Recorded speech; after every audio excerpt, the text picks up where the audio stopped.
बिस्मिल्लाहिर्रहमानिर्रहीम अस्सलाम वालेकुम वरहमतुल्लाहि वबरकातुहू। मैं इमरान खान इल्म अचीवर के पीवाईक्यू सीरीज में आपका इस्तकबाल करता हूं। आज हम लोग केमिस्ट्री के मेटल नॉन मेटल चैप्टर के पीवाईक्यू को डिस्कस करेंगे और ये हमारा सेकंड पार्ट है। फर्स्ट पार्ट हम लोग डिस्कस कर चुके थे। चलिए तो क्वेश्चन देखते हैं। पहला सवाल जो है वो 2019 में पूछा गया है और ये सवाल है which the correct order of electrical conductivity. चार ऑप्शन देखिए दिए हुए हैं और इन चारों ऑप्शन को जब आप गौर से देखेंगे तो सब में एलिमेंट सेम है, एल्युमिनियम, कॉपर, सिल्वर और गोल्ड। इलेक्ट्रिकल कंडक्टिविटी देखिए, मेटल जो होते हैं वो चार्ज और हीट दोनों के लिए कंडक्टिविटी शो करेंगे। यहां आपसे चार्ज की कंडक्टिविटी पूछा है और मेटलों में 11th ग्रुप जो होता है उसकी कंडक्टिविटी सारे मेटलों में हाई होती है। 11th ग्रुप के अंदर जो एलिमेंट आते हैं उसमें है कॉपर, सिल्वर, गोल्ड। तो सारे मेटलों में इन तीन मेटलों की कंडक्टिविटी सबसे ज्यादा होगी। अच्छा, इन तीनों में भी अगर आप गौर से देखें तो सिल्वर की कंडक्टिविटी जो सेकंड नंबर का एलिमेंट आपको दिख रहा है 11th ग्रुप में, इसकी सबसे हाई होती है। तो यही याद रखना है आपको, सिल्वर चला गया टॉप पर। इसके बाद जो ऑर्डर में एलिमेंट दिख रहे हैं वही लिख दीजिए, यानी सिल्वर अगर टॉप पे चला गया है तो नेक्स्ट में आएगा कॉपर और उसके नेक्स्ट में आएगा गोल्ड। तो तीन एलिमेंट तो 11th ग्रुप के हो गए, इसी की कंडक्टिविटी सबसे हाई होती है। इसके बाद वैसे तो सिस्टमैटिक वे में 12th ग्रुप है जिसका फर्स्ट मेंबर जिंक है और इसके बाद 13th ग्रुप है। पीरियोडिक टेबल के हिसाब से इसमें एल्यूमिनियम है। तो 11th ग्रुप के बाद सीधे 13th ग्रुप के एलिमेंट एल्यूमिनियम आते हैं। तो अगर आप देखें इलेक्ट्रिकल कंडक्टिविटी का ऑर्डर, तो अब नेक्स्ट एलिमेंट एल्यूमिनियम हो जाएगा। एल्यूमिनियम के बाद जब आप आएंगे तब आता है जिंक 12th ग्रुप का। तो अगर हम इन्हीं ऑर्डर को डिस्कस करें तो देखिए चार एलिमेंट दिए हुए थे। पहले ऑप्शन में दिया हुआ है एल्युमिनियम। एल्युमिनियम की इलेक्ट्रिकल कंडक्टिविटी कॉपर से ज्यादा नहीं हो सकती। दूसरे में आइए सिल्वर ग्रेटर देन कॉपर, सही बात है, silver greater than copper, aluminium greater than gold, ये स्टेटमेंट गलत है। चौथे पे आइए gold is greater than copper, ये भी गलत है। तो करेक्ट आंसर हो गया ऑप्शन सी, सिल्वर सबसे ऊपर है टॉप पर, फिर है कॉपर, फिर है गोल्ड, उसके बाद एल्युमिनियम, आगे अगर देता तो जिंक। तो अगर मैं इनके नाम लिखूं इस सिंबल का, तो ये तो है सिल्वर, ये है कॉपर, ये है गोल्ड, इसे हम एल्युमिनियम कहेंगे, एंड दिस इज जिंक। वैसे एक बार क्वेश्चन नीट में आया है ये जिंक के आगे भी, तो मैं आपको थोड़ा सा एक्सप्लेन करूं कि अगर जिंक के बाद हमें नेक्स्ट मेंबर देखना है तो देखिए अब इस ऑर्डर में चलेगा।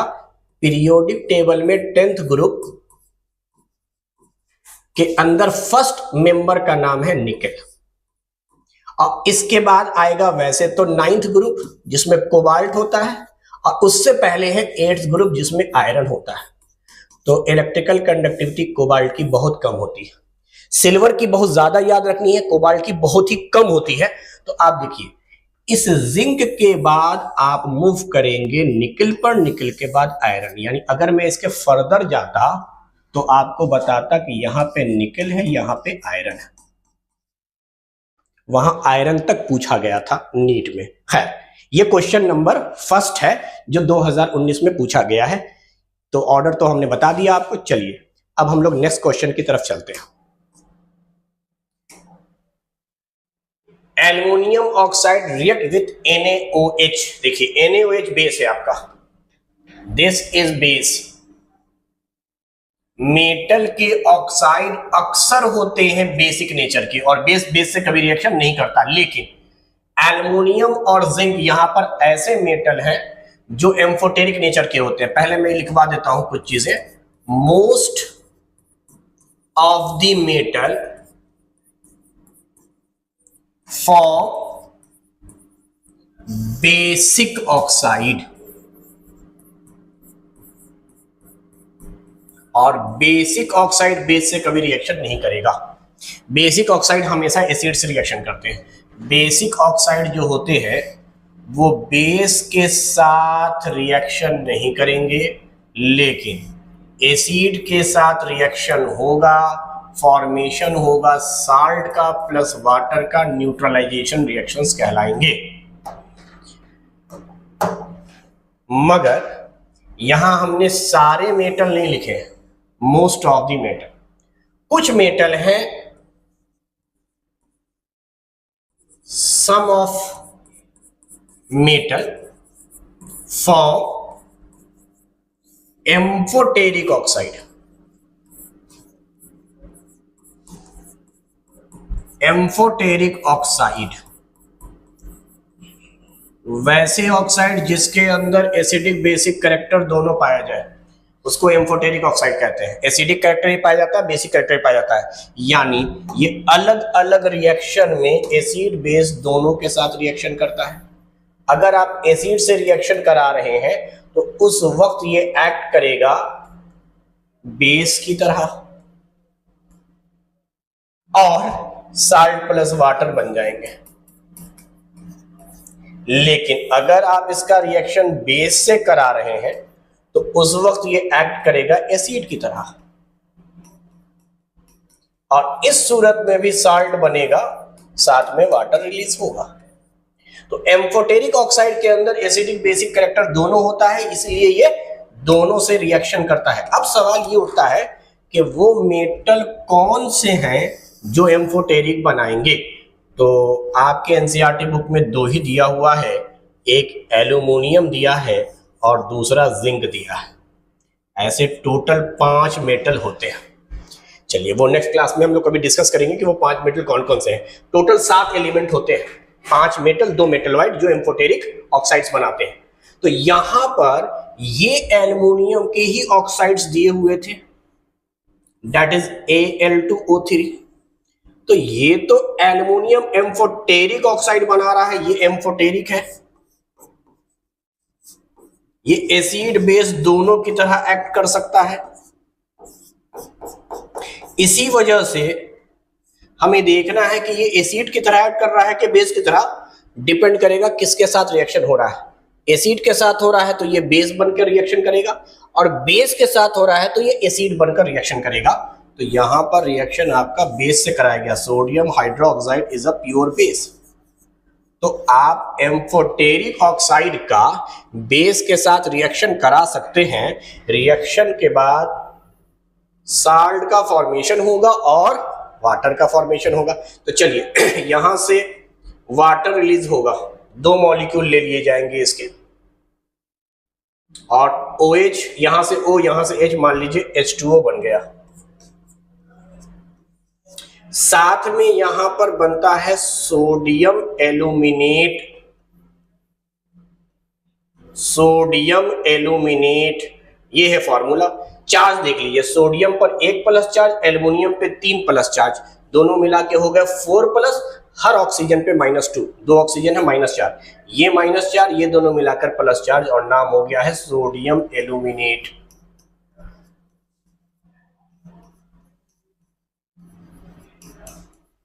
तो एम्फोटेरिक ऑक्साइड बेस से रिएक्शन कर सकता है भाई, बेस के साथ रिएक्शन कर सकता है। चलो बेस के साथ रिएक्शन कर सकता है। तो आंसर हो गया आपका काफी आसान, सोडियम एल्यूमिनेट। देखिए कहां पर है, ये तो एल्युमिनियम हाइड्रोक्साइड दिया है, नहीं होगा। ये आपका हाइड्रोजन गैस दिया है, नहीं होगा। ये तो बैलेंस ही नहीं हुआ। यहां हर सोडियम पे 1 प्लस चार्ज, 2 सोडियम है तो 2 प्लस चार्ज, और एल्युमिनियम पर 3 प्लस चार्ज, लिहाजा 5 प्लस चार्ज, और ये 4 निगेटिव, ये तो बैलेंस ही नहीं था। ये है फॉर्मूला सोडियम एल्यूमिनेट का। सोडियम पर 1 प्लस चार्ज, एल्युमिनियम पे 3 प्लस चार्ज, नेट हो गए 4 प्लस चार्ज, और हर ऑक्सीजन पे -2 होता है। -2 इंटू 2 -4, जो मैंने लिखा भी है। तो करेक्ट आंसर है ऑप्शन सी। चलिए नेक्स्ट क्वेश्चन की तरफ हम लोग चले।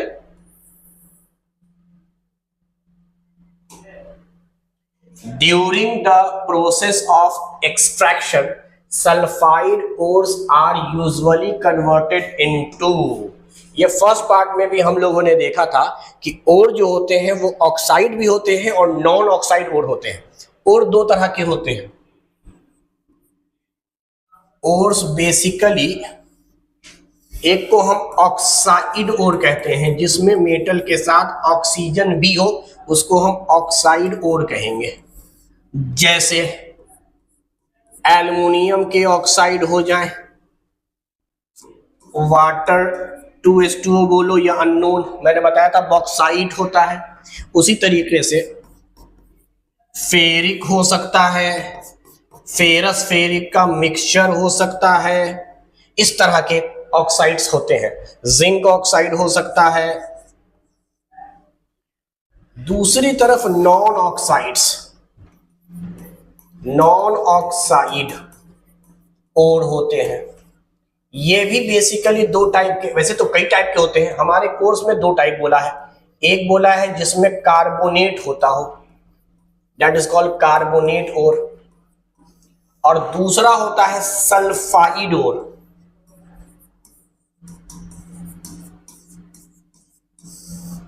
अब देखिए यहां पर आपके लिए सल्फाइड ही दिया हुआ, जैसे ZNS, जैसे HGS। यहां पे चलिए कैल्शियम कार्बोनेट ले लेते हैं, जिंक कार्बोनेट ले लेते हैं, मैग्नीशियम कार्बोनेट। इस तरह के मेटल के साथ कार्बोनेट पाया जाए, मेटल के साथ सल्फाइड पाया जाए, मेटल के साथ ऑक्साइड पाया जाए। तो ये ऑक्साइड है, यहां ऑक्साइड नहीं था। अब सुनिए, पहले मैं इसको ले लेता हूं।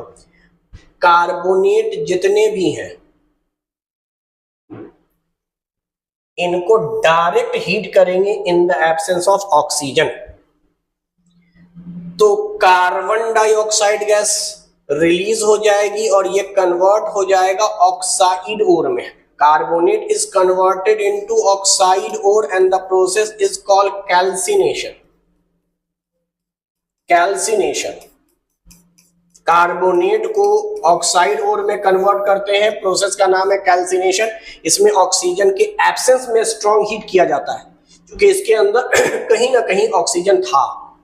जबकि यहां आप आइए, जो इनके सल्फाइड ओर हैं, इनके मॉलिक्यूलर फॉर्मूले में कहीं ऑक्सीजन नहीं है, तो इसको ऑक्साइड में कन्वर्ट करने के लिए ऑक्सीजन गैस के प्रेजेंस में हीट करना होगा। तो ये ऑक्सीजन इस सल्फाइड को ऑक्साइड ओर में कन्वर्ट कर देता है, यहां पर रिलीज होती है सल्फर डाइऑक्साइड गैस। तो ऑक्सीजन गैस के प्रेजेंस में हीट करने को हम लोग कहते हैं roasting. This process is called roasting and sulphide is converted into oxide. यानी हमारा मोटिव ये है कि जितने भी ओर जमीन से आप निकाल रहे हैं वो ऑक्साइड के फॉर्म में आना चाहिए। अगर ऑक्साइड में है वेल एंड गुड, बहुत अच्छा। अगर ऑक्साइड में नहीं है तो उसको ऑक्साइड में कन्वर्ट कीजिए। तो यहां पे सवाल था, sulphide ores are usually converted into oxide in the presence of oxygen gas, strong heating होता है and the process is called roasting. तो ये है पूरा, जो थोड़ा सा मैंने ब्रीफ इंट्रोडक्शन दे दिया इसका। चलिए नेक्स्ट क्वेश्चन की तरफ चले। Which one is the correct example of metalloid? देखिए ये पहले पार्ट में भी हम लोगों ने डिस्कस किया था कि 7 एलिमेंट है पी ब्लॉक के, 13 ग्रुप से शुरुआत होगी और 16th ग्रुप तक हम लोग चलेंगे। तो उसमें आ रहा है बासी, ये 13वें ग्रुप का एलिमेंट है बोरोन, बाकी में पेयर चलेगा। बासी, गीत, आंटी, सब, टीपो। देखिए यही है 16वें ग्रुप के 2 एलिमेंट, ये है 15वें ग्रुप के 2 एलिमेंट, ये है 14वें ग्रुप के एलिमेंट, ये है 13वां group. Boron, silicon, germanium, arsenic, antimony, tellurium, polonium. तो यहां पर देखते हैं सीजियम, इसका सिंबल है CS, ये तो मेटल है और फर्स्ट ग्रुप का है। गैलियम 13वें ग्रुप का है, सिंबल है Ga,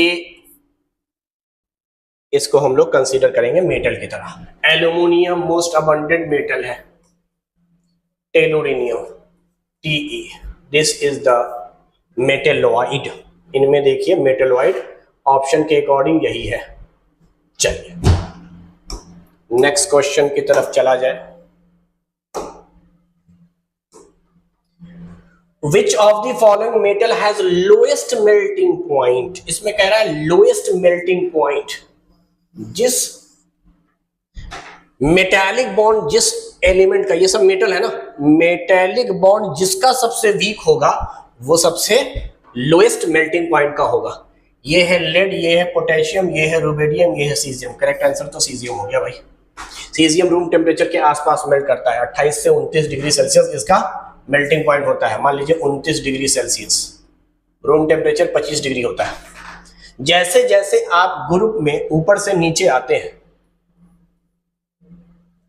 lithium, sodium, potassium, rubidium, caesium, जैसे जैसे आप ऊपर से नीचे आते हैं इनका मेल्टिंग पॉइंट डिक्रीज करता जाता है, डिक्रीजेस। वजह मेटालिक स्ट्रेंथ, मेटल मेटल के बीच का जो बॉन्ड है उस स्ट्रेंथ को डिक्रीज करते जाइएगा, क्योंकि वो मेटालिक बॉन्ड कहीं ना कहीं इनके डिस्टेंस के भी इनवर्सली प्रोपोर्शनल है। लिथियम का साइज चूंकि छोटा है तो लिथियम के अंदर अट्रैक्शन ज्यादा होगा, सीजियम का मॉलिक्यूलर साइज ज्यादा है, तो इनके बीच में अट्रैक्शन कम होने की वजह ये थी। डिस्टेंस जितना ज्यादा होगा अट्रैक्शन कम होगा, क्योंकि कहीं ना कहीं मेटालिक बॉन्ड जो होता है ये भी इलेक्ट्रोस्टैटिक फोर्स ऑफ अट्रैक्शन जैसा होता है। मेटालिक बॉन्ड में केटायन और अपने ही इलेक्ट्रॉन के बीच में, मेटल की ये प्रॉपर्टी है कि वो इलेक्ट्रॉन को लूज करता है, तो मेटल जो केटायन बने थे वो इलेक्ट्रॉन, यहाँ इलेक्ट्रॉन है मान लीजिए, यहाँ पे इलेक्ट्रॉन है, इनमें डिस्टेंस कम था, फोर्स ऑफ अट्रैक्शन ज्यादा होगा। तो metallic bond is also directly proportional to magnitude of charge by distance का स्क्वायर। ये इलेक्ट्रोस्टैटिक फोर्स ऑफ अट्रैक्शन का फॉर्मूला होता है, वहां से हमने निकाला product of charge by R, या इसको चार्ज डेंसिटी भी कहते हैं। तो जैसे जैसे आप ऊपर से नीचे आ रहे हैं, चार्ज तो सबका सेम है, +1 +1 +1 +1 इलेक्ट्रॉन +1 इलेक्ट्रॉन, बीच की दूरी ज्यादा, यहाँ दूरी कम, इलेक्ट्रॉन के बीच की दूरी और ज्यादा, इलेक्ट्रॉन के बीच की दूरी और ज्यादा, यहाँ पे दिखाता हूँ इलेक्ट्रॉन के बीच के डिस्टेंस और ज्यादा। तो जैसे जैसे आप ऊपर से नीचे आते हैं केटायन और इलेक्ट्रॉन के बीच का डिस्टेंस बढ़ता जाता है, डिस्टेंस बढ़ने से मेटालिक बॉन्ड कमजोर होगा, मेटालिक बॉन्ड कमजोर होने से आसानी से मेल्ट कर जाएगा, इसीलिए करेक्ट आंसर था सीजियम। चलिए नेक्स्ट क्वेश्चन की तरफ चलते हैं। Element present in largest amount in earth crust is, कौन सा एलिमेंट बोला है भाई? तो एलिमेंट तो ऑक्सीजन हो गया। एलिमेंट का ऑर्डर आप याद रखिए, अगर आपसे पूछता है अर्थ क्रस्ट में सबसे ज्यादा ऑक्सीजन है, उसके बाद सिलिकॉन, उसके बाद एल्यूमिनियम है। अच्छा, अपने अपने ग्रुप में ये सबसे ज्यादा, ग्रुप से मुराद यहां ऑक्सीजन नॉन मेटलों में सबसे मोस्ट अबंडेंट है। एलिमेंट तो ज्यादा है ही, ऑक्सीजन नॉन मेटल होता है, तो most abundant non metal on earth crust oxygen, but silicon is metalloid, metalloid.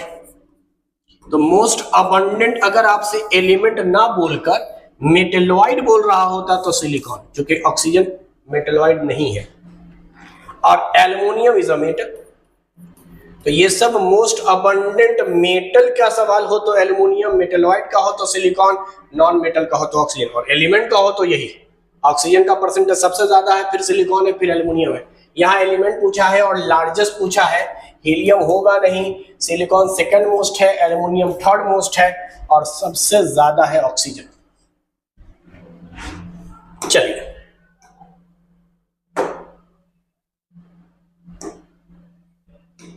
Next question, what is the correct order of relative reactivity of metals. Metal की reactivity series है। चलिए वैसे तो मैं बोल सकता हूं, लेकिन चलिए एक बार लिख दे रहे हैं। केदार नाथ का माली आलू जरा फीका पकाता है, और हाइड्रोजन के नीचे है copper, mercury, silver, gold and platinum. ये मेटल की रिएक्टिविटी सीरीज है जो डिक्रीजिंग ऑर्डर में, जितना ऊपर होगा उतना रिएक्टिव मेटल होगा, आसानी से इलेक्ट्रॉन को रिलीज कर देगा, ऑक्सीडेशन प्रोसेस को परफॉर्म करेगा। जैसे जैसे आप नीचे आएंगे रिएक्टिविटी कम होती चली जाएगी, इलेक्ट्रॉन देने के बजाय लेने की टेंडेंसी हो जाएगी इनकी, और ये अगर केटायन है तो न्यूट्रल बनेंगे इलेक्ट्रॉन को एक्सेप्ट करके, यानी रिडक्शन करेंगे। चलिए पहला ही मेरे ख्याल सही लग रहा है, केदारनाथ का माली, यही ऑर्डर सही है भाई। यहां पर देखिए केदार यहां है, नाथ यहां है, गलत हो गया।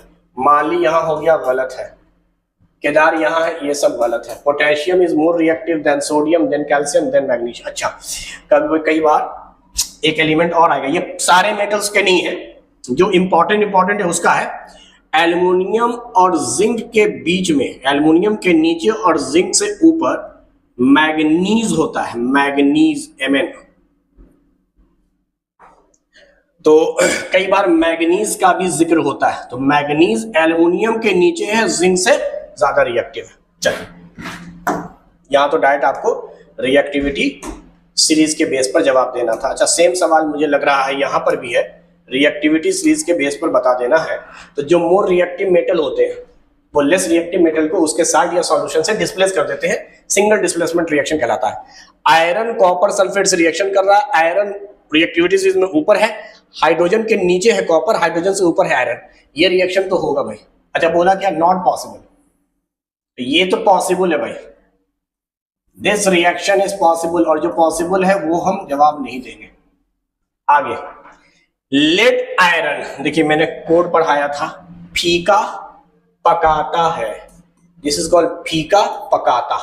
तो ऊपर है फीका यानी आयरन, और नीचे है लेड, और है को आपने हाइड्रोजन बोला था, तो यही रिएक्शन पॉसिबल नहीं है। लेड जो नीचे है ऊपर वाले को उसके सॉल्यूशन से डिस्प्लेस नहीं कर सकता, not possible, not possible. Less reactive do not displaced more reactive metal from their solution, तो ये पॉसिबल नहीं था। चलिए, कॉपर सिल्वर को डिस्प्लेस कर देगा, पॉसिबल है भाई। हाइड्रोजन के नीचे पहले कॉपर है, फिर मरकरी है, फिर सिल्वर है। कैल्शियम मैग्नीशियम, यही था, का ई है माली, सही बात है। केदारनाथ का ऊपर है, माली नीचे है, इसका मतलब ये भी पॉसिबल है। तो 3 ऑप्शन पॉसिबल थे, A C D, B option not possible था। उसकी वजह यह है कि iron is more reactive than lead, और इस रिएक्शन में कह रहा था कि लेड डिस्प्लेस किया आयरन को, जो कि पॉसिबल नहीं है।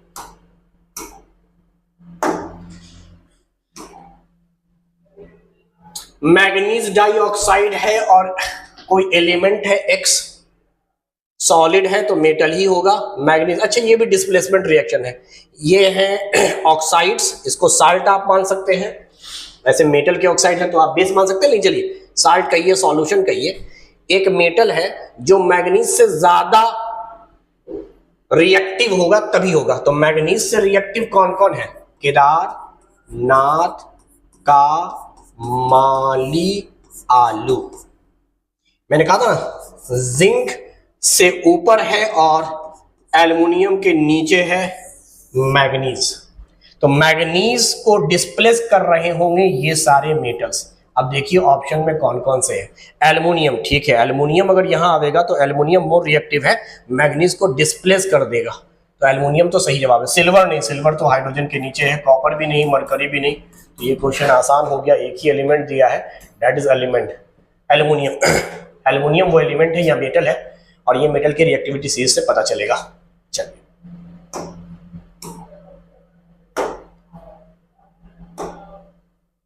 The metal stored in oil, ये भी आपको लास्ट क्लास में पढ़ाया था यानी फर्स्ट पार्ट में, कि जो फर्स्ट ग्रुप के एलिमेंट होते हैं लिथियम, सोडियम, पोटेशियम, इनको केरोसिन ऑयल के अंदर डिप करके इसलिए रखते हैं क्योंकि ये हाईली रिएक्टिव है, और हाईली रिएक्टिव होने की वजह से ये ऑक्सीजन के साथ जल जाते हैं। तो इनको अगर ऑक्सीजन से बचाना है तो इनको केरोसिन ऑयल के अंदर डिप करके रखना होगा, ऑप्शन बी। जिंक बहुत रिएक्टिव मेटल नहीं होते, लिथियम सोडियम तो है, इसको तो डिप करके रखेंगे, जिंक को नहीं रखेंगे, इसकी वजह से ऑप्शन खत्म। ये है P4, ये तो मेटल है ही नहीं, ये तो नॉन मेटल है जो पानी के अंदर डिसॉल्व होकर रहता है, इसको पानी के अंदर रखा जाता है। ये है S8 सल्फर, ये भी नॉन मेटल है। फास्फोरस, ये भी नॉन मेटल है, ये केरोसिन ऑयल में डिप होकर रहेगा। यहाँ ये दोनों रहेंगे मोस्ट रिएक्टिव मेटल्स हैं, लेकिन तीनों मेटल इसी ऑर्डर में है, इसलिए करेक्ट आंसर हुआ option B, the metal stored in oil. ये तो ज्यादा आसान था क्योंकि ये नॉन मेटल, ये नॉन मेटल, ये हुआ ही नहीं, ये नॉन मेटल हुआ ही नहीं, बस ये ऑप्शन था ए और बी जिसमें तीनों एलिमेंट मेटल दिए हुए थे। तो जिंक बहुत रिएक्टिव नहीं हो, काफी नीचे होता है, इसलिए ऑयल के अंदर इन्हीं को रखते हैं। चलिए, electrolysis of Bryan gives at anode. अच्छा सवाल है, पहले तो ये समझिए कि ब्राइन क्या होता है। एक्वस NaOH को कहते हैं, एक्वस NaOH, NaOH एक्वस है, सॉरी गलत बोल दिया मैंने, NaCl, नमक, NaCl एक्वस, ये तो बेस था, साल्ट की बात कर रहे हैं। एक्वस NaCl को ब्राइन कहते हैं। तो आप देखिए, जब भी आप इलेक्ट्रोलाइसिस कराइएगा तो आपको कंटेनर में लेना है NaCl एक्वस, और यहां दो रड डिप करने होते हैं, एक को बैटरी के पॉजिटिव टर्मिनल से और दूसरे को निगेटिव टर्मिनल से कनेक्ट करना होता है। निगेटिव टर्मिनल से इलेक्ट्रॉन आता है और इस रड को निगेटिव कर देता है, इसका नाम कैथोड हम लोग रखते हैं।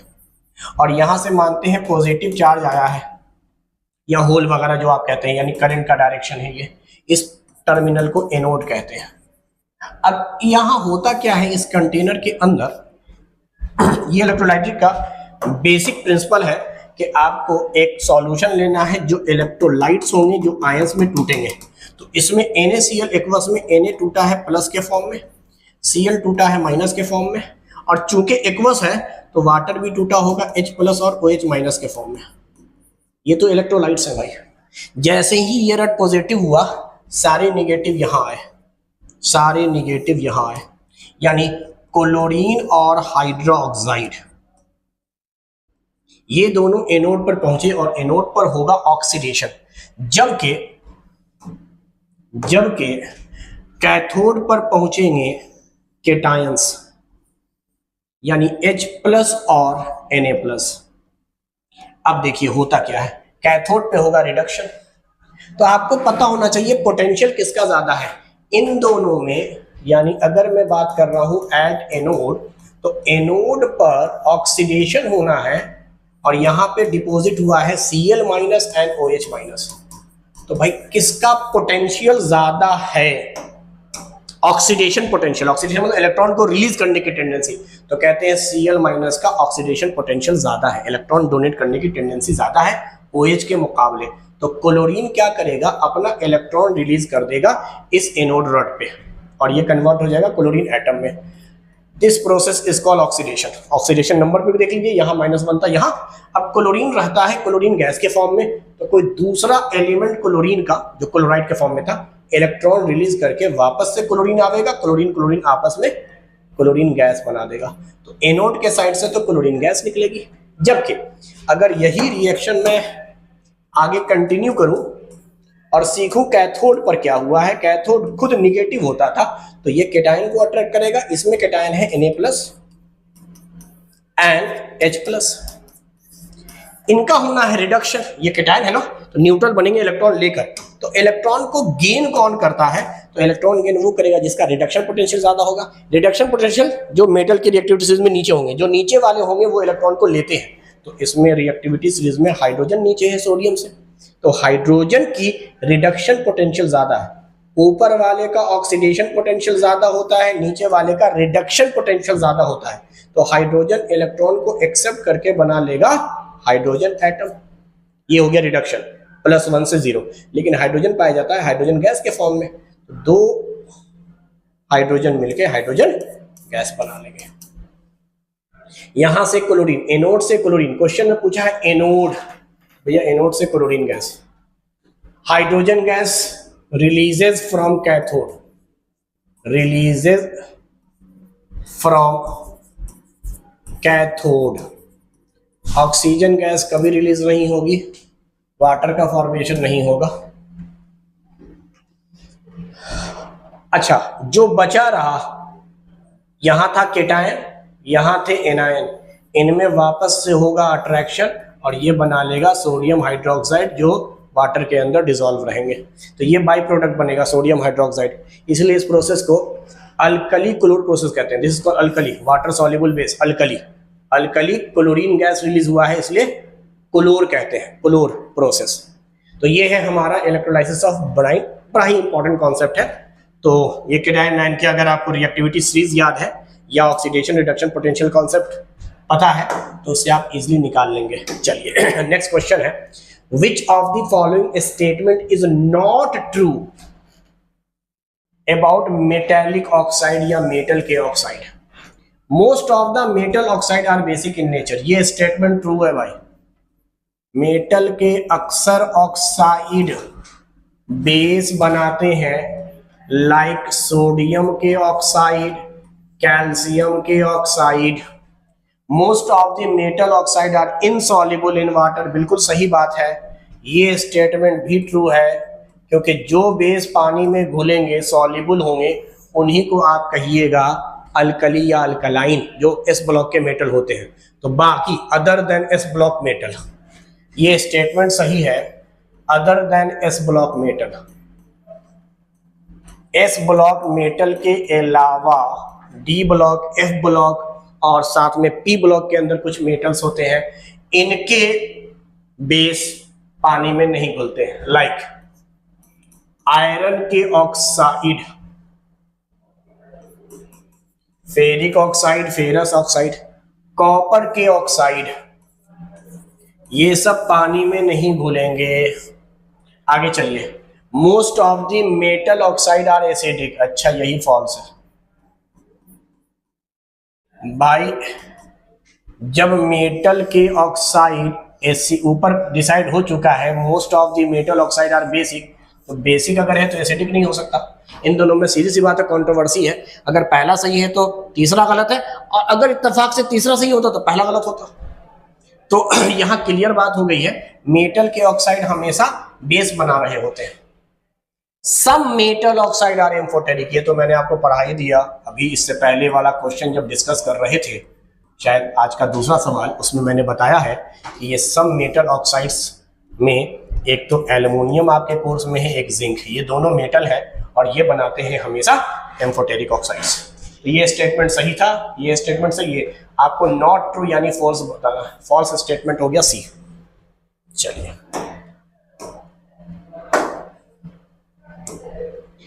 Brass is a mixture of, देखो ब्रास बना हुआ होता है, ब्रास बना हुआ होता है कॉपर प्लस जिंक मेटल का। यहां परसेंटेज बोला है तो याद रखिएगा, ब्रास में कॉपर एज अ सॉल्वेंट काम करता है, ये सब सॉल्यूशन है, और ये 30%, यानी ये एक्ट करेगा, जिसका परसेंटेज कम होता है वो सॉल्यूट होता है, जिसका परसेंटेज ज्यादा होता है वो सॉल्वेंट होता है, और ये एक तरह का एलॉय है, और ये होमोजीनियस मिक्सचर है तो सॉल्यूशन कहलावेगा solid in solid, solid in solid solution है। यहां पे ब्रास बोला है 20% जिंक, आयरन तो होता नहीं है, 30% 70% कॉपर, सी ऑप्शन सही है। आयरन नहीं होता, आयरन वाली बात ही गलत हो गई। आयरन के होता देने के बाद तो एक ही ऑप्शन बचता है, वही हो गया। अच्छा, इसी में एक एडिशनल इंफॉर्मेशन दे रहे हैं कि अगर एक और हम पढ़ ले ब्रॉन्ज, इसमें भी कॉपर सॉल्वेंट होता है और यहां टिन होता है, tin, this is called tin. Tin 10% होता है सॉल्यूट की तरह, और ये 90% के आसपास होता है कॉपर सॉल्वेंट की तरह। तो इसका भी आप परसेंटेज थोड़ा सा ध्यान में रखें। चलिए,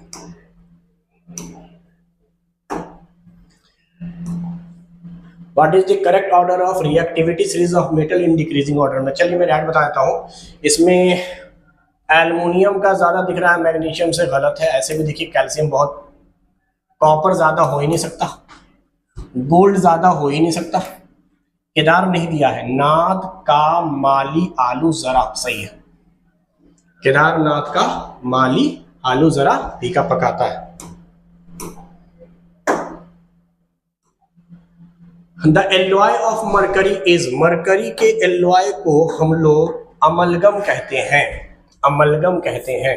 ब्रास के अंदर आपने देखा मरकरी नहीं था, मरकरी कहते हैं Hg को। अच्छा, ब्रास के अंदर अभी बताया मैंने कॉपर के साथ जिंक होगा। अच्छा, ब्रॉन्ज भी हमने इत्तेफाक से पढ़ा दिया, कॉपर के साथ टिन होगा। स्टील में होता है आयरन और कार्बन। तो अमलगम के अंदर अब डिपेंड करेगा कौन सा अमलगम है। अगर हम जिंक अमलगम लेते हैं तो इसमें जिंक के साथ मरकरी होगा। अगर सोडियम अमलगम लेते हैं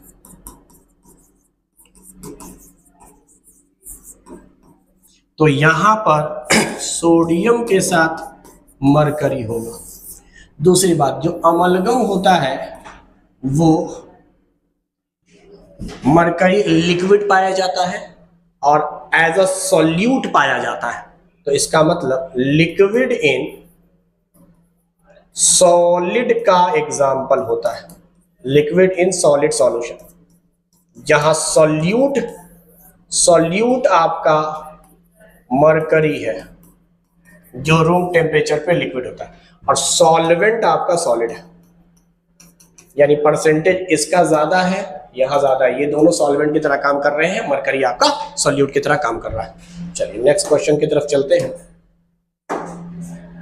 मेरे ख्याल से इतना ही है, और मेटल नॉन मेटल टॉपिक को हम लोगों ने डिस्कस कर लिया पार्ट 1 पार्ट 2 दोनों में। चलिए फिर मिलते हैं हम लोग नेक्स्ट वीडियो में। जब तक के लिए अल्लाह हाफिज, थैंक यू वेरी मच।